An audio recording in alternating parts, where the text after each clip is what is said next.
ஆக ஒன்றிய அரசால் நடத்தப்படுகின்ற அனைத்து தேர்வுகளிலும் மோசடி நடைபெறுகிறது.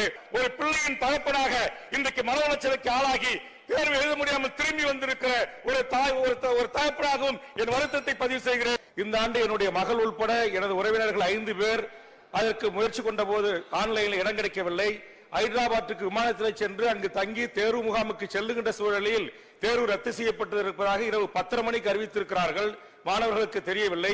தமிழ்நாட்டைச் சேர்ந்த மாணவர்கள் தமிழ்நாட்டிலேதான் பிஜி யூஜி போன்ற தேர்வுகளில் எழுதுவதற்கான வாய்ப்பை உருவாக்கி தர வேண்டும். நம்முடைய முதலமைச்சர் அவர்கள் தலைமையில் இயங்குகின்ற நம்முடைய அரசு தமிழ்நாடு அரசு சீருடை பணியாளர் தேர்வு ஆணையத்திற்கு குறிப்பாக குரூப் 4க்கு 20 லட்சம் பேர் மிகச்சிறப்பாக நம்முடைய அரசு பள்ளிகள் தனியார் பள்ளிகள் கல்லூரிகளில் எழுதுவதற்கு மிக கட்டுப்பாடாக ஒழுக்கமாக மிகச்சிறப்பாக இது போன்ற போட்டித் தேர்வுகளை நடத்துவதற்கு வாய்ப்பு இருக்கிற நம்முடைய மாநிலத்தில் ஏன் சில லட்சம் மாணவர்கள் நீட் தேர்வை யூஜி பிஜியை தமிழ்நாட்டிலே எழுதுவதற்கு அனுமதிக்கவில்லை?